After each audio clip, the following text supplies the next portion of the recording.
Friends, എല്ലാവർക്കും writers ഐസിലേക്ക് സ്വാഗതം. ഞാനിന്ന് നിങ്ങളോട് ഡിസ്കസ് ചെയ്യാൻ പോകുന്ന topic key terms in preamble തന്നെയാണ്. അതിൽ രണ്ടാമത്തെ കീവേഡായ സോഷ്യലിസ്റ്റാണ് നമ്മളിന്ന് എക്സ്പ്ലെയിൻ ചെയ്യാൻ പോകുന്നത്. ഓക്കെ, സ്ക്രീനിലോട്ട് നോക്കിയാൽ നമുക്ക് പ്രിയാമ്പിൾ കാണാൻ കഴിയും. അപ്പോൾ നമ്മളിന്ന് ചെക്ക് ചെയ്യാൻ പോകുന്ന കീ ടേം എന്ന് പറയുന്നത് സോഷ്യലിസ്റ്റ് ആയിരുന്നു. അപ്പം സോഷ്യലിസ്റ്റ് എന്ന് പറയുന്നത് നമുക്ക് എവിടെ കാണാൻ കഴിയും? Sovereign, socialist, secular, democratic, republic. Okay, ഇതൊക്കെ എന്തായിരുന്നു? നേച്ചർ ഓഫ് ഇന്ത്യൻ സ്റ്റേറ്റ്സ് ആണ്. Okay, nature of Indian state, അതായത് ഇന്ത്യയുടെ സ്വഭാവങ്ങളിൽ ഒന്നാണ് എന്ത്? സോഷ്യലിസ്റ്റ്. ഇന്ത്യ എങ്ങനെയുള്ള രാജ്യമാണെന്ന് ചോദിച്ചാൽ നമുക്ക് പറയാൻ കഴിയും ഇന്ത്യ ഒരു സോഷ്യലിസ്റ്റ് കൺട്രിയാണെന്ന്. അപ്പോൾ നമുക്ക് എന്താണ് ഒരു സോഷ്യലിസ്റ്റ് എന്നും എന്താണ് ഒരു സോഷ്യലിസ്റ്റ് കൺട്രി എന്നും ഇന്ത്യയിൽ എങ്ങനെയാണ് സോഷ്യലിസം ആപ്ലിക്കബിൾ ആകുന്നതെന്നൊക്കെ ഒന്ന് ചെക്ക് ചെയ്യാം. അപ്പോൾ നമ്മൾ നോക്കാൻ പോകുന്നത് സോഷ്യലിസ്റ്റ് എന്ന കീവേഡാണ്. അപ്പം സോഷ്യലിസ്റ്റ് എന്താണെന്ന് അറിയുന്നതിന് മുമ്പ് നമ്മൾ മനസ്സിലാക്കിയിരിക്കേണ്ടത് മറ്റൊരു ആശയമുണ്ട്, അതാണ് സോഷ്യലിസം. അപ്പോൾ നമുക്ക് സോഷ്യലിസം എന്താണെന്ന് ആദ്യം ഒന്ന് നോക്കാം, അതിനുശേഷം നമുക്ക് സോഷ്യലിസ്റ്റിലേക്ക് വരാം. അപ്പോൾ എന്താണ് സോഷ്യലിസം? സ്ക്രീനിലോട്ട് ശ്രദ്ധിക്കുക. What is socialism? Socialism is a political and economical concept in which the production and distribution of the product are under the public ownership, that is government. Okay, അപ്പം സോഷ്യലിസം എന്ന് പറയുന്ന ഒരു ആശയം ഒരു രാജ്യത്തിൻ്റെ സമ്പദ് വ്യവസ്ഥയും അതേപോലെ രാഷ്ട്രീയ സംവിധാനങ്ങളെയൊക്കെ ആശ്രയിച്ച് അല്ലെങ്കിൽ അടിസ്ഥാനപ്പെടുത്തിയുള്ള ഒരു ആശയമാണ് സോഷ്യലിസം എന്ന് പറയുന്നത്. അപ്പം സോഷ്യലിസം എന്ന് പറയുന്നത് ഒരു രാജ്യത്തെ പ്രൊഡക്ഷനും ഡിസ്ട്രിബ്യൂഷനും ഉൽപ്പാദനവും വിതരണവും അവിടുത്തെ പബ്ലിക് ഓണർഷിപ്പിലായിരിക്കും, അതായത് ഗവൺമെൻറ്റിൻ്റെ ഉടമസ്ഥതയിലായിരിക്കും. സിമ്പിളായിട്ട് പറഞ്ഞു കഴിഞ്ഞാൽ ഒരു രാജ്യത്തിൻ്റെ ഗുഡ്സ് എല്ലാം പ്രൊഡ്യൂസ് ചെയ്യുന്നത് എവിടെ ആയിരിക്കും? ഗവൺമെൻറ് സെക്ടറിൽ തന്നെ ആയിരിക്കും. അതേപോലെ അത് ഡിസ്ട്രിബ്യൂട്ട് ചെയ്യാനുള്ള അവകാശവും അധികാരവും ഗവൺമെൻറ് സെക്ടേഴ്സിന് തന്നെ ആയിരിക്കും. ഇതാണ് സോഷ്യലിസം എന്ന് പറയുന്നത്. അപ്പം ഇതാണ് പ്യുവർ സോഷ്യലിസം. ഈ സോഷ്യലിസത്തിൻ്റെ മറ്റൊരു പേരാണ് എന്താണ്? It is also known as state socialism or communistic socialism. അപ്പോൾ ഈ സോഷ്യലിസത്തിനെ നമുക്ക് സ്റ്റേറ്റ് സോഷ്യലിസം എന്ന് പറയാം, അതേപോലെ കമ്മ്യൂണിസ്റ്റിക് സോഷ്യലിസം എന്നും പറയാം. ഞാൻ വിട്ടുപോയൊരു പോയിന്റിനകത്തുണ്ട്, there is no private property. നിങ്ങൾ സ്ക്രീനിലോട് ശ്രദ്ധിച്ചാൽ ഒരു സെൻറ്റൻസ് കാണാൻ പറ്റും, there is no private property. ശരിയല്ലേ? നേരത്തെ പറഞ്ഞ പോയിന്റ് വെച്ച് നോക്കുമ്പോൾ കറക്റ്റ് അല്ലേ? എന്താ? ഒരു രാജ്യത്തെ മൊത്തം ഉൽപ്പാദനവും നടത്തുന്ന അവിടുത്തെ ഗവൺമെൻറ് തന്നെയാണ്. ആ ഉൽപ്പന്നങ്ങളുടെ വിതരണം നടത്തുന്നത് ആരാണ്? അവിടുത്തെ ഗവൺമെൻറ് തന്നെയാണ്. പിന്നെ അവിടെ പ്രൈവറ്റ് അതോറിറ്റിക്കോ അല്ലെങ്കിൽ ഒരു സ്വകാര്യവൽക്കരണത്തിനോ എന്തെങ്കിലും സ്ഥാനമുണ്ടോ? So there is no private authority and there is no private property. Okay, അപ്പോൾ സോഷ്യലിസം എന്ന് പറയുന്നൊരു കോൺസെപ്റ്റ് ഏകദേശം പിടികിട്ടിയല്ലോ. അപ്പം ആരാണ് സോഷ്യലിസ്റ്റ് എന്ന് ചോദിച്ചു കഴിഞ്ഞാൽ ഈ സോഷ്യലിസം ഫോളോ ചെയ്യുന്ന അല്ലെങ്കിൽ ഈ സോഷ്യലിസം അഡ്വക്കേറ്റ് ചെയ്യുന്ന വ്യക്തികളെ അല്ലെങ്കിൽ രാജ്യത്തെ നമുക്ക് എന്തെന്ന് പറയാം? സോഷ്യലിസ്റ്റ് എന്ന് പറയാം. The socialist is who advocate socialism. അപ്പോൾ ലൈഫ് ലോങ് ഒരു സോഷ്യലിസം ഫോളോ ചെയ്യുന്ന ഒരു വ്യക്തിയാണെങ്കിൽ നമുക്ക് എന്ത് പറയാം? അയാളൊരു സോഷ്യലിസ്റ്റ് ആണെന്ന് പറയാം. അങ്ങനെ ഒരു രാജ്യമാണെങ്കിൽ എന്ത് പറയാം? അതൊരു സോഷ്യലിസ്റ്റ് കൺട്രിയാണ്, ഒരു സോഷ്യലിസ്റ്റ് കൺട്രിയാണെന്ന് പറയാൻ പറ്റും. ഓക്കെ, അപ്പം ഇവിടെ ഒരു ചെറിയ കൺഫ്യൂഷൻ വന്നില്ലയോ? അതെന്താണ്? സോഷ്യലിസം എന്ന് പറഞ്ഞു കഴിഞ്ഞാൽ, പ്യുവർ സോഷ്യലിസം എന്ന് പറഞ്ഞു കഴിഞ്ഞാൽ പ്രൊഡക്ഷനും അതേപോലെ ഡിസ്ട്രിബ്യൂഷനും under the ownership of government ആണ്, അല്ലെങ്കിൽ അണ്ടർ ദ ഓണർഷിപ്പ് ഓഫ് പബ്ലിക്കാണ്.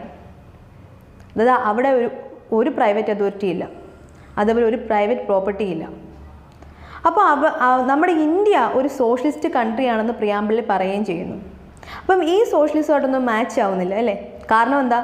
നമ്മുടെ ചുറ്റും എത്രയോ പ്രൈവറ്റ് കമ്പനീസ് ഉണ്ട് അല്ലേ? എത്രയോ പ്രൈവറ്റ് സെക്ടേഴ്സ് ഉണ്ട്.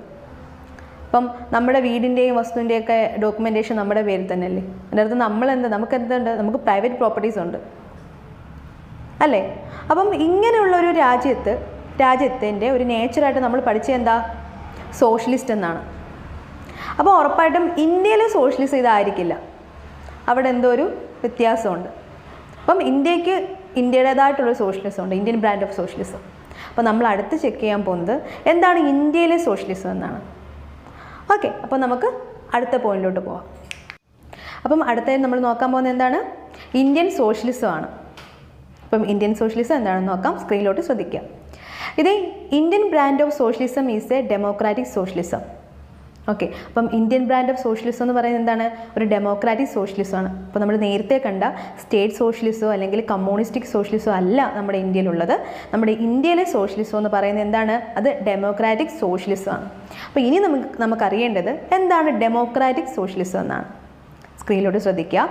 Democratic socialism it holds faith in a mixed economy where both private and public sector coexist side by side.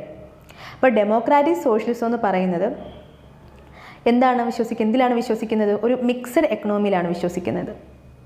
Mixed economy എന്ന് പറഞ്ഞാൽ എന്താണ്? Where both private and public sectors coexist side by side. എവിടാണോ അല്ലെങ്കിൽ ഏതൊരു സിസ്റ്റത്തിലാണോ നമ്മുടെ private സെക്ടേഴ്സും അതേപോലെ public സെക്ടേഴ്സും ഒരുമിച്ച് പ്രവർത്തിക്കുന്നത്, ആ ഒരു എക്കണോമിയെ നമുക്ക്, ആ ഒരു സമ്പദ്ഘടന അല്ലെങ്കിൽ ആ ഒരു സമ്പദ് വ്യവസ്ഥയെ നമുക്ക് എന്തെന്ന് പറയാം? മിക്സഡ് എക്കണോമിയാന്ന് പറയാം. ഇന്ത്യ എന്ന് പറയുന്നത് അങ്ങനെ തന്നെയല്ലേ, ഒരു മിക്സഡ് എക്കണോമിയല്ലേ നമുക്ക് കാണാൻ കഴിയുന്നത്. നമുക്കിവിടെ എന്തുണ്ട്? നമുക്കിവിടെ പൂർണ്ണമായിട്ട് പബ്ലിക് സെക്ടേഴ്സിൽ ഉള്ള സ്ഥാപനങ്ങളുണ്ട്, അതേപോലെ തന്നെ പ്രൈവറ്റ് അതോറിറ്റിയിലുള്ള ഒരുപാട് സ്ഥാപനങ്ങളുണ്ട്. ഇത് രണ്ടും കൂടെ ചേർന്ന് പബ്ലിക് സെക്ടറിലും പ്രൈവറ്റ് സെക്ടേഴ്സും പാർട്ട്ണർഷിപ്പിൽ നടത്തുന്ന ധാരാളം സ്ഥാപനങ്ങളും ഇന്ത്യയിലുണ്ട് അല്ലേ. അപ്പം ഇന്ത്യ എന്ന് പറയുന്നത് എന്താണ്? ഒരു മിക്സഡ് എക്കണോമിയാണ്. ഫോർ എക്സാമ്പിൾ നമ്മുടെ ഇന്ത്യൻ പോസ്റ്റ് എന്ന് പറയുന്നത് എന്താണ്? ഗവൺമെൻറ്, പൂർണ്ണമായിട്ടും ഗവൺമെൻറ്റിൻ്റെ ഓണർഷിപ്പിലുള്ള ഒരു സെക്ടറാണ്. പിന്നെ നമുക്ക് ധാരാളം പ്രൈവറ്റ് കമ്പനീസിനെ അറിയാം. റിലയൻസ്, എയർടെൽ, ടാറ്റ, അങ്ങനെയുള്ള ധാരാളം പ്രൈവറ്റ് കമ്പനീസ് ഇന്ത്യയിലുണ്ട്. അതേപോലെ തന്നെ public and private sectors, public and private ഓണർഷിപ്പിലുള്ള അല്ലെങ്കിൽ പാർട്ട്ണർഷിപ്പിലുള്ള കമ്പനീസുണ്ട്. ഫോർ എക്സാമ്പിൾ നമ്മുടെ കൊച്ചിൻ ഇൻ്റർനാഷണൽ എയർപോർട്ട്, സിയാൽ, ഇതെന്ന് പറയുന്നത് എന്താണ്? പബ്ലിക് സെക്ടറിൻ്റെയും പ്രൈവറ്റ് സെക്ടറിൻ്റെയും ഒരു പാർട്ട്ണർഷിപ്പിലുള്ള ഒരു സ്ഥാപനമാണ്. ഓക്കെ, അപ്പം ഇതാണ് നമ്മുടെ എന്തെന്ന് പറയുന്നത്? പ്രൈവറ്റ് സെക്ടേഴ്സിനും പബ്ലിക് സെക്ടേഴ്സിനും മാത്രമല്ല പ്രൈവറ്റ് സെക്ടേഴ്സിനും പ്രാധാന്യം കൊടുത്തുകൊണ്ടുള്ള ഒരു സമ്പദ് വ്യവസ്ഥയാണ് നമ്മളെന്തെന്ന് പറയുന്നത്? മിക്സഡ് എക്കണോമി എന്ന് പറയുന്നത്. അതേപോലെ തന്നെ നമ്മുടെ പ്യുവർ സോഷ്യലിസത്തിൽ അല്ലെങ്കിൽ സ്റ്റേറ്റ് സോഷ്യലിസത്തിൽ നമ്മൾ എന്താണ് കണ്ടത്? അവിടെ എന്താ? പ്രൈവറ്റ് പ്രോപ്പർട്ടീസ് ഇല്ല അല്ലേ. എങ്ങനെ വരാനാ? സ്റ്റേറ്റ് തന്നെയാണ് അല്ലെങ്കിൽ ഗവൺമെൻറ് തന്നെയാണ് പ്രൊഡക്ഷൻ ഡിസ്ട്രിബ്യൂഷനും സ്റ്റേറ്റ് തന്നെയാണ്. അപ്പോൾ അവിടെ പ്രൈവറ്റ് പ്രോപ്പർട്ടി എന്ന് പറയുന്ന ഒരു സംഭവമില്ല. അതായത് ഒരു രാജ്യത്തിൻ്റെ റിസോഴ്സ് എന്ന് പറയുന്നത്, രാജ്യത്തിന് എന്തൊക്കെ റിസോഴ്സ് ഉണ്ടോ അതെന്ന് പറയുന്നത് എല്ലാവർക്കും തുല്യ അവകാശമുള്ളതായിരിക്കും. രാജ്യത്തിനുള്ള എല്ലാ റിസോഴ്സിൻ്റെയും തുല്യ അവകാശം അവിടുത്തെ ജനങ്ങൾക്കുണ്ട്. അപ്പോൾ അവിടെ പ്രൈവറ്റ് പ്രോപ്പർട്ടി എന്ന് പറയുന്ന ഒരു വേർഡിൻ്റെ തന്നെ ആവശ്യം വരുന്നില്ല. പക്ഷെ നമ്മുടെ മിക്സഡ് എക്കണോമിയിൽ അങ്ങനെ ഉണ്ടോ? നമുക്ക് പ്രൈവറ്റ് പ്രോപ്പർട്ടീസ് ഉണ്ട് അല്ലേ. അപ്പം നമ്മുടെ വീട്, വസ്തു എന്നൊക്കെ ഉള്ളത് നമ്മുടെ പ്രൈവറ്റ് പ്രോപ്പർട്ടീസാണ്. അപ്പം ഇന്ത്യയിലെ സോഷ്യലിസം എന്ന് പറയുന്നത് ഡിഫറെൻ്റാണ്. യഥാർത്ഥത്തിൽ സ്റ്റേറ്റ് സോഷ്യലിസത്തിൽ നിന്ന് ഡിഫറെൻ്റാണ്. അത് ഡെമോക്രാറ്റിക് സോഷ്യലിസമാണ്. അപ്പോൾ ഡെമോക്രാറ്റിക് സോഷ്യലിസം എന്ന് പറയുന്നത് നമ്മൾ മിക്സഡ് എക്കണോമിയിലാണ് വിശ്വസിക്കുന്നത്. ആ മിക്സഡ് എക്കണോമി എന്ന് പറയുന്നത് എന്താണ്? പ്രൈവറ്റ് ആൻഡ് പബ്ലിക് സെക്ടർ ഒരുമിച്ച് പ്രവർത്തിക്കുന്ന ഒരു സമ്പദ് വ്യവസ്ഥയാണ് ഉള്ളത്.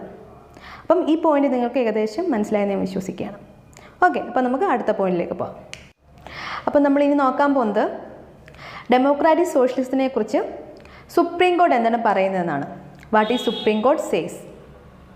Okay, as the Supreme Court says, the democratic socialism aims to end poverty, ignorance, disease and inequality of opportunity. അപ്പോൾ ഡെമോക്രാറ്റിക് സോഷ്യലിസം എന്ന് പറയുന്നത് ഒരു മിക്സഡ് എക്കണോമിയിലാണ് വിശ്വസിക്കുന്നത്. ഇന്ത്യയിലൊരു മിക്സഡ് എക്കണോമിയാണ്. നമ്മൾ ഈ മിക്സഡ് എക്കണോമി കൊണ്ടുവരുന്നതിലൂടെ നമുക്ക് എന്തെല്ലാം ഒഴിവാക്കാൻ പറ്റും, അല്ലെങ്കിൽ എന്തിനെയൊക്കെ ഇല്ലായ്മ ചെയ്യാൻ പറ്റും? ദാരിദ്ര്യ നിർമ്മാർജ്ജനം, അതേപോലെ ignorance, disease, inequality of opportunity, അവസരങ്ങളിലെ സമത്വമില്ലായ്മ, ഇങ്ങനെയുള്ള കാര്യങ്ങൾ ഡെമോക്രാറ്റിക് സോഷ്യലിസം കൊണ്ടുവരുന്നതോടെ ഇല്ലായ്മ ചെയ്യാൻ പറ്റുമെന്നാണ് സുപ്രീം കോർട്ട് പറയുന്നത്. ഇപ്പം നമുക്ക് ദാരിദ്ര്യത്തിൻ്റെ കാര്യം എടുക്കുകയാണെങ്കിൽ, പോവർട്ടിയുടെ കാര്യം എടുക്കുകയാണെങ്കിൽ, നമ്മുടെ പ്രൊഡക്ഷനും ഡിസ്ട്രിബ്യൂഷനും എല്ലാം ഫുൾ പ്രൊഡക്ഷൻ, ഇന്ത്യയിൽ ഉൽപ്പാദിപ്പിക്കുന്ന എല്ലാ ഉൽപ്പന്നങ്ങളുടെയും അവകാശം ആരേറ്റെടുക്കുകയാണ്? ഗവൺമെൻറ് ഏറ്റെടുക്കുകയാണ്. എല്ലാ ഉൽപ്പന്നങ്ങളും ഉൽപ്പാദിപ്പിക്കുന്ന ആരാണ്? ഗവൺമെൻറ്റാണ്. അതേപോലെ അത് വിതരണം ചെയ്യുന്നതും ഇന്ത്യ ഗവൺമെൻറ് തന്നെ ആണെന്നിരിക്കട്ടെ. ഇങ്ങനൊരു അവസ്ഥ വന്നു കഴിഞ്ഞാൽ നമുക്കിവിടെ ദാരിദ്ര്യ നിർമ്മാർജ്ജനം നടക്കുമോ? ഇവിടെ ദാരിദ്ര്യ നിർമ്മാർജ്ജനം നടക്കാൻ പ്രയാസമാണ്. കാര്യം എന്താണ്? ഇന്ത്യ എന്ന് പറയുന്നൊരു വാസ്റ്റ് ആയിട്ടുള്ള കൺട്രിയാണ്. ഇവിടുത്തെ ജനസംഖ്യ വളരെയധികമാണ്. അപ്പം ഇത്രയും ജനങ്ങളുടെ പട്ടിണി മാറ്റാനുള്ള പ്രൊഡക്ഷൻ ആരൊറ്റയ്ക്ക് ചെയ്യണം? ഇന്ത്യ ഗവൺമെൻറ് ഒറ്റയ്ക്ക് ചെയ്യണം. അപ്പം അങ്ങനെ അത്രയൊരു കേപ്പബിൾ ആയിട്ടില്ല, സാമ്പത്തികമായിട്ട് നമ്മൾ അത്രയൊരു മെച്ചപ്പെട്ട അവസ്ഥയിലല്ല ഇപ്പോഴും. അപ്പോൾ ഗവൺമെൻറ് ഒറ്റയ്ക്ക് ആ കാര്യം ചെയ്യാൻ പറ്റില്ല. അപ്പം നമ്മൾ എന്താണ് ചെയ്യുന്നത്? നമ്മൾ പ്രൈവറ്റ് സെക്ടേഴ്സിൻ്റെയും കൂടെ ഒരു സഹകരണത്തിലൂടെയാണ് എന്താ ചെയ്യുക? ഈ കാര്യങ്ങളൊക്കെ ചെയ്യുന്നത്. അപ്പോൾ അവർക്കും കൂടി പ്രൊഡക്ഷനുള്ള ഒരു അധികാരം കൊടുക്കുന്നതിലൂടെ അവർക്ക് എന്ത് ചെയ്യാൻ പറ്റും, ഇന്ത്യ ഗവൺമെൻറ് ഹെൽപ്പ് ചെയ്യാനോ അല്ലെങ്കിൽ ഗവൺമെൻറ്റിനെ കുറച്ച് ഒരു പടി മുന്നിലോ എന്ത് ചെയ്യാൻ പറ്റും, പ്രൊഡ്യൂസ് ചെയ്യാൻ പറ്റും, ഈ പ്രോഡക്റ്റ് എല്ലായിടവും എത്തിക്കാൻ പറ്റും. ഓക്കെ, അപ്പോൾ നമുക്ക് ഇതിലൂടെ ഒരു മിക്സഡ് എക്കണോമി ആയതുകൊണ്ട് തന്നെ നമുക്ക് എന്ത് ചെയ്യാൻ പറ്റും, നമ്മുടെ പോവർട്ടി ദാരിദ്ര്യത്തെ നിർമ്മാർജ്ജനം ചെയ്യാനുള്ള ഒരു എളുപ്പ വഴിയാണ് എന്ത് ചെയ്യുന്ന ഈ പ്രൈവറ്റ് സെക്ടേഴ്സിനെയും കൂടി നമ്മൾ ഉൾപ്പെടുത്തുന്നതിലൂടെ കിട്ടുന്നത്. അടുത്ത എന്താണ്, ഇഗ്നോറൻസ് മീൻസ് ഇപ്പം ഗവൺമെൻറ് മാത്രം പ്രൊഡക്ഷൻ ഡിസ്ട്രിബ്യൂഷൻ ചെയ്യാമെന്ന് വെച്ച് കഴിഞ്ഞാൽ നമുക്കൊരു പങ്കാളിത്തം അതിലില്ലാതെ സ്വകാര്യ വ്യക്തികൾ അല്ലെങ്കിൽ പുറത്ത് നിൽക്കുന്ന ആൾക്കാർക്ക് അതിനുള്ളൊരു പങ്കാളിത്തം ഇല്ലാതെയാവുകയാണ്. അപ്പോൾ നമുക്കും അതിനകത്തൊരു പങ്കാളിത്തം ലഭിക്കുന്നു. ഓക്കെ, അതേപോലെ തന്നെ പിന്നെ എന്താണ്, ഡിസീസ്. നമ്മുടെ ഹെൽത്ത് കെയർ സെക്ടേഴ്സിൽ പ്രൈവറ്റ് സെക്ടേഴ്സിൻ്റെ ഒരു സംഭാവന വളരെ അധികമാണ്, നിങ്ങൾക്ക് എല്ലാവർക്കും അറിയാവുന്നതാണ്. നമ്മൾ പബ്ലിക് ഹോസ്പിറ്റൽ, അതായത് ഗവൺമെൻറ് ഹോസ്പിറ്റലിലും പ്രൈവറ്റ് ഹോസ്പിറ്റലിലും ഒക്കെ പോകുന്ന ആൾക്കാരാണ്. അതേപോലെ നമ്മുടെ ഫാർമസ്യൂട്ടിക്കൽ സെക്ടേഴ്സും ഒക്കെ. അപ്പം നമ്മുടെ ഹെൽത്ത് കെയർ സിസ്റ്റവും ഇന്നൊരു നല്ല രീതിയിലാവാൻ കാരണമെന്ന് പറഞ്ഞു കഴിഞ്ഞാൽ ഈ രണ്ടുപേരുടെയും കോൺട്രിബ്യൂഷനുണ്ട്. പ്രൈവറ്റ് സെക്ടേഴ്സിൻ്റെയും അതേപോലെ പബ്ലിക് സെക്ടേഴ്സിൻ്റെയും കോൺട്രിബ്യൂഷൻ നമുക്ക് ഇവിടെ ഉണ്ട്. അതേപോലെ തന്നെ എന്താണ്, ഇൻഇക്വാലിറ്റി ഓഫ് ഓപ്പർച്യൂണിറ്റി, അവസര സമത്വം കൊണ്ടുവരാൻ പറ്റും. അപ്പം അവസര സമത്വം എന്ന് പറഞ്ഞു കഴിഞ്ഞാൽ ഇപ്പോൾ എല്ലാവർക്കും ഗവൺമെൻറ് സെക്ടറിൽ ജോലി കിട്ടണമെന്നില്ല, കൊടുക്കാൻ പറ്റില്ല. ഇപ്പോൾ ഇന്ത്യയിലെ പ്രായപൂർത്തിയായ എല്ലാവർക്കും അല്ലെങ്കിൽ ഒരു ഡിഗ്രി ഹോൾഡേഴ്സായിട്ടുള്ള എല്ലാവർക്കും ഗവൺമെൻറ് സെക്ടറിൽ ജോലി കിട്ടണമെന്ന് പറഞ്ഞു കഴിഞ്ഞാൽ അത് ഭയങ്കര പ്രയാസമാണ്, കാരണം അത്രയുള്ള അവസരങ്ങളില്ല. പക്ഷേ പ്രൈവറ്റ് സെക്ടേഴ്സ് വരുന്നത് കൊണ്ട് നമുക്കറിയാം, നമ്മുടെ ചുറ്റുപാടിൽ ഒരുപാട് പേര് പ്രൈവറ്റ് സെക്ടറിലാണ് ജോലി ചെയ്യുന്നത്. അവർക്കും അവസരം കിട്ടുകയാണ്. അപ്പോൾ അവിടെ എന്തായാലും നമുക്ക് ഉറപ്പാക്കാൻ പറ്റുന്നുണ്ട്, ഒരു അവസര സമത്വം കൊണ്ടുവരാൻ പറ്റുന്നുണ്ട്. അപ്പം ഡെമോക്രാറ്റിക് സോഷ്യലിസം ആയതുകൊണ്ട് അല്ലെങ്കിൽ നമ്മളൊരു മിക്സഡ് എക്കണോമിയിൽ വിശ്വസിക്കുന്നത് കൊണ്ട് നമുക്ക് പോവർട്ടി ഒഴിവാക്കാൻ, ഇഗ്നോറൻസിനെ ഒഴിവാക്കാൻ, അതേപോലെ നമ്മുടെ ഹെൽത്ത് കെയർ സിസ്റ്റം മെച്ചപ്പെടുത്താനും അതേപോലെ നമ്മുടെ അവസരങ്ങൾ കൂടുതൽ സൃഷ്ടിക്കാനും നമുക്ക് കഴിയുന്നുണ്ട്. അപ്പം സുപ്രീം കോടതി ഇതാണ് പറയുന്നത്, ഡെമോക്രാറ്റിക് സോഷ്യലിസം എയിം ചെയ്യുന്നത് ഈ കാര്യങ്ങളൊക്കെയാണ്. അല്ലെങ്കിൽ ഡെമോക്രാറ്റിക് സോഷ്യലിസം ഇന്ത്യയിൽ ആപ്ലിക്കബിൾ ആയത് ഈ കാരണങ്ങൾ കൊണ്ടാണ്. ഓക്കെ, അതുകൊണ്ട് തന്നെ നമ്മൾ എന്ത് ചെയ്യുന്നു, ഒരു പബ്ലിക് സെക്ടറിന് തന്നെയാണ് കൂടുതൽ ഇമ്പോർട്ടൻസ് ഉള്ളതെങ്കിലും നമ്മൾ തുല്യ പ്രാധാന്യം അല്ലെങ്കിൽ പോലും അത്യാവശ്യം പ്രാധാന്യം ആർക്കും കൊടുക്കുന്നുണ്ട്, പ്രൈവറ്റ് സെക്ടേഴ്സിനും കൊടുക്കുന്നുണ്ട്. അതാണ് നമ്മുടെ സോഷ്യലിസം ഡെമോക്രാറ്റിക് സോഷ്യലിസം ആണ്. ഓക്കെ, അപ്പോൾ ഇത് ക്ലിയർ ആയെന്ന് വിശ്വസിക്കും. നമുക്ക് അടുത്ത പോയിന്റിലേക്ക് പോകാം. അപ്പം നമ്മൾ ഇനി നോക്കാൻ പോകുന്നത് 2 അഡീഷണൽ പോയിന്റ്സ് ആണ്. സ്ക്രീനിലൂടെ ശ്രദ്ധിക്കുക. Indian socialism is blend of Marxism and Gandhism and learning heavily towards Gandhian socialism. Okay, അപ്പം ഇന്ത്യൻ സോഷ്യലിസം എന്ന് പറയുന്നത് മാർക്സിസത്തിൻ്റെയും അതേപോലെ ഗാന്ധിസത്തിൻ്റെ ഒരു ബ്ലെൻഡാണ്. രണ്ടിൻ്റെ എസൻസ് നമ്മുടെ ഇന്ത്യൻ സോഷ്യലിസത്തിൽ കാണാൻ പറ്റും. മാർക്സിസം എന്ന് പറയുമ്പം പൂർണ്ണമായിട്ടും പ്രൊഡക്ഷൻ ആൻഡ് ഡിസ്ട്രിബ്യൂഷൻ എന്ന് പറയുന്നത്, അതായത് എല്ലാ റിസോഴ്സിൻ്റെയും രാജ്യത്തിൻ്റെ മൊത്തം റിസോഴ്സിൻ്റെ ഓണർ എന്ന് പറയുന്നത് ഗവൺമെൻറ് ആണെന്നാണ് പറയുന്നത്. ഓക്കെ, നമ്മൾ ഈ ഒരു ആശയം നമ്മുടെ സോഷ്യലിസത്തിൽ ഉൾപ്പെടുത്തിയിട്ടുണ്ട്. കാര്യം നമുക്കറിയാം, നമ്മുടെ ഇന്ത്യയിൽ കൂടുതൽ പ്രാധാന്യം ആർക്കാണ്, പബ്ലിക് സെക്ടേഴ്സിന് തന്നെയാണ്, ഗവൺമെൻറ് ഓണർഷിപ്പിന് തന്നെയാണ് കൂടുതൽ പ്രാധാന്യം കൊടുക്കുന്നത്. നമ്മളെപ്പോഴും പ്രൈവറ്റൈസേഷനെ ഒരു ഭയത്തോടെ നോക്കിക്കാണുന്ന ജനമാണ്. നമുക്കൊരു ഭയമാണ് ഉള്ളിൽ. കാരണം നമ്മൾ അത് നൂറ്റാണ്ടുകൾക്ക് മുമ്പ് നമ്മൾ അത് എക്സ്പീരിയൻസ് ചെയ്ത ആൾക്കാരാണ്. അത് ഈസ്റ്റ് ഇന്ത്യ കമ്പനി നമ്മുടെ ഇന്ത്യയിൽ വന്ന് ഇന്ത്യ മൊത്തമായി അവരങ്ങെടുത്ത് അടിച്ചമർത്തി ഭരിക്കാൻ തുടങ്ങി, അല്ലേ? അപ്പം ഈ ഓരോ കമ്പനികളും മുന്നോട്ട് വരുമ്പോൾ നമുക്കൊരു ഭയമാണ്. പ്രൈവറ്റ് കമ്പനികളുടെ പേര് കേൾക്കുമ്പോൾ ഉള്ളിൽ എവിടെയോ നമുക്കൊരു ഭയമുണ്ട്. അപ്പോൾ ഏതൊരു ഗവൺമെൻറ് ഇന്ത്യയുടെ വികസനത്തിൻ്റെ ഭാഗമായിട്ടൊരു പ്രൈവറ്റൈസേഷൻ കൊണ്ടുവന്നാലും അവിടെ ഉറപ്പായിട്ട് ഒരു അജിറ്റേഷൻ ഉണ്ടാവും. അതെന്ന് വെച്ച് കഴിഞ്ഞാൽ ഈ പണ്ടുണ്ടായിരുന്ന ഒരു പ്രൈവറ്റൈസേഷൻ്റെ ഭാഗമായിട്ട് അനുഭവിച്ച പ്രശ്നങ്ങളുടെ ഒരു ഭയം ഉള്ളിൽ കിടക്കുന്നതുകൊണ്ടാണ്. അപ്പം ഇതേ ഭയം ഉള്ളിൽ വെച്ചുകൊണ്ട് തന്നെയാണ് നമ്മുടെ കോൺസ്റ്റിറ്റ്യൂഷനിൽ സോഷ്യലിസ്റ്റ് എന്നൊരു വേർഡിന് പ്രാധാന്യം കൊടുക്കുന്നത്. അതായത് പബ്ലിക് സെക്ടേഴ്സിനാണ്, എത്ര പ്രൈവറ്റ് സെക്ടേഴ്സ് വന്നാലും പബ്ലിക് സെക്ടേഴ്സിന് തന്നെയാണ് ഇന്ത്യയിൽ പ്രാധാന്യം എന്നുള്ളത്. കാര്യം ഒരു പ്രൈവറ്റ് സെക്ടർ ഇന്ത്യയിൽ തുടങ്ങണമെങ്കിൽ അതിൻ്റേതായിട്ടുള്ള ഫോർമാലിറ്റീസ് ഉണ്ട്. നമ്മുടെ ഇന്ത്യ ഗവൺമെൻറ്റിൽ നിന്ന് ഒരു ലൈസൻസ് വാങ്ങിയിട്ടേ മാത്രമേ ഒരു പ്രൈവറ്റ് സെക്ടറിൽ ഇന്ത്യയിൽ പ്രവർത്തിക്കാൻ പറ്റത്തുള്ളൂ. ഓക്കെ, അപ്പോൾ നമ്മൾ ആ സോഷ്യലിസത്തിൻ്റെ ഒരു യഥാർത്ഥ ആശയത്തെ നമ്മൾ സൂക്ഷിക്കുന്നുണ്ട്, നമ്മുടെ ഇന്ത്യയിൽ അത് സൂക്ഷിക്കുന്നുണ്ട്. ഓക്കെ, അപ്പം അതിലൂടെ നമുക്ക് എന്ത് മനസ്സിലാക്കുക, ഒരു മാർക്സിസം എന്ന് പറയുന്ന ഒരു ആശയത്തിൻ്റെ ഒരു എസൻസ് നമ്മുടെ സോഷ്യലിസത്തിൽ കാണാൻ പറ്റും. ഇനി ഗാന്ധിസത്തിൽ വന്നാലോ, ഗാന്ധിസം എന്ന് പറഞ്ഞാൽ ഗാന്ധിജി കൂടുതലും ഒരു സെൽഫ് എംപ്ലോയ്മെൻറ്റ്, സെൽഫ് റിലയൻസ്, സ്വയം പര്യാപ്തതയിൽ എത്തുക, ഇന്ത്യയിലെ ജനങ്ങളെല്ലാം സ്വയം പര്യാപ്തതയിൽ എത്തുക എന്നൊരു ആശയം മുന്നോട്ട് വെച്ചിരുന്ന വ്യക്തിയാണ്. നമുക്കറിയാം നമ്മുടെ ഖാദി ഇൻഡസ്ട്രി, കോട്ടൺ ഇൻഡസ്ട്രി, ഇതിൻ്റെയൊക്കെ ഡെവലപ്മെൻറ്റിന് അദ്ദേഹം ഒരുപാട് പ്രയത്നിച്ചിട്ടുണ്ട്. അപ്പം ഒരു സ്വയം പര്യാപ്തതയിൽ എത്തുക, അതേപോലെ തന്നെ സോഷ്യലിസത്തിൻ്റെ ഏറ്റവും സോളായിട്ടുള്ളൊരു ഇക്വാളിറ്റി, സമത്വം കൊണ്ടുവരിക, തൊട്ടുകൂടായ്മ, അൺടച്ചബിലിറ്റി ഒഴിവാക്കുക, ഇങ്ങനെയുള്ള കുറേ കാര്യങ്ങൾ മുന്നോട്ട് കൊണ്ടുവന്നിരുന്ന ആളാണ് ആര്? ഗാന്ധിജി. അപ്പോൾ നമ്മളുടെ സോഷ്യലിസത്തിൽ ഉറപ്പായിട്ടും നമ്മുടെ രാഷ്ട്രപിതാവായ ഗാന്ധിജിയുടെ ഗാന്ധിയൻ പ്രിൻസിപ്പിളും ഉണ്ട്. ഓക്കെ, അപ്പം നമ്മുടെ സോഷ്യലിസത്തിൽ എന്താണ്? മാർക്സിസവും കാണാൻ പറ്റും, ഗാന്ധിസവും കാണാൻ പറ്റും. പിന്നെ ഗാന്ധിജിയുടെ ഒരുപാട് ആശയങ്ങൾ നമ്മൾ നേരിട്ട് നമ്മുടെ ഹിസ്റ്ററിയായിട്ട് ബന്ധമുള്ളതാണ്, നമ്മുടെ ഫ്രീഡം മൂവ്മെൻറ്റിൽ ബന്ധപ്പെട്ടിരിക്കുന്നതാണ്. അതുകൊണ്ട് തന്നെ നമ്മുടെ സോഷ്യലിസം കുറച്ചും കൂടി ഗാന്ധിസത്തിൽ ചാഞ്ഞ് നിൽക്കുന്നതായിട്ട് നമുക്ക് കാണാൻ പറ്റും. അപ്പം ഇന്ത്യൻ സോഷ്യലിസം എന്ന് പറയുന്നത് നമുക്ക് ഡെമോക്രാറ്റിക് സോഷ്യലിസം എന്ന് പറയുന്നതിനോടൊപ്പം തന്നെ ഒരു ഗാന്ധിയൻ സോഷ്യലിസം ആണെന്നും കൂടി പറയാം. അപ്പം നിങ്ങൾക്കത് മനസ്സിലായെന്ന് കരുതുന്നു. മാർക്സിസവും ഗാന്ധിസവും നമ്മുടെ സോഷ്യലിസത്തിലുണ്ട്. എന്നിരുന്നാലും ഗാന്ധിയൻ പ്രിൻസിപ്പിളിന് കുറച്ചധികം പ്രാധാന്യം ഇന്ത്യൻ സോഷ്യലിസത്തിൽ കൊടുക്കുന്നു. അതുകൊണ്ട് നമ്മുടെ ഇന്ത്യൻ സോഷ്യലിസത്തെ ഗാന്ധിയൻ സോഷ്യലിസം എന്നും കൂടി പറയാം. അപ്പം അടുത്ത പോയിന്റ് നമ്മൾ നോക്കാൻ പോകുന്നത് ദി ന്യൂ എക്കണോമിക് പോളിസി 1991 ആണ്. അപ്പം സ്ക്രീനിലോട് ശ്രദ്ധിക്കുക. The new economic policy 1991 of liberalization, privatization and globalization has, however, diluted the socialist credentials of Indian state. ഇവിടെ പറയുന്നത് 1991 എക്കണോമിക് പോളിസി നമ്മുടെ സോഷ്യലിസ്റ്റ് ക്രെഡൻഷ്യലിനെ, അതായത് നമ്മുടെ സോഷ്യലിസ്റ്റ് ആശയങ്ങളെ കുറച്ച് മയപ്പെടുത്തിയിട്ടുണ്ടെന്നാണ്. അതെന്താണെന്ന് നമുക്ക് നോക്കാം. 1991 നമുക്കൊരു പുതിയ സാമ്പത്തിക നയം ഇന്ത്യയിൽ എത്തുകയാണ്. 1991 വരെ നമ്മൾക്ക് കൂടുതൽ പ്രാധാന്യം നമ്മൾ കൊടുത്തിരുന്നത് ഗവൺമെൻറ് സെക്ടേഴ്സിനാണ്, അതായത് പബ്ലിക് സെക്ടേഴ്സിന് തന്നെയാണ്. ഇവിടെ പ്രൈവറ്റ് സെക്ടേഴ്സ് ഇല്ലെന്നല്ല, പ്രൈവറ്റ് സെക്ടേഴ്സിൻ്റെ എണ്ണം കുറവായിരുന്നു, അല്ലെങ്കിൽ പ്രൈവറ്റ് സെക്ടേഴ്സിൻ്റെ ഇടപെടൽ നമ്മുടെ സമ്പദ് വ്യവസ്ഥയിൽ വളരെ കുറവായിരുന്നു. പക്ഷേ 1991 നമ്മൾ വലിയൊരു സാമ്പത്തിക പ്രതിസന്ധിയെ നേരിടേണ്ടി വന്നു.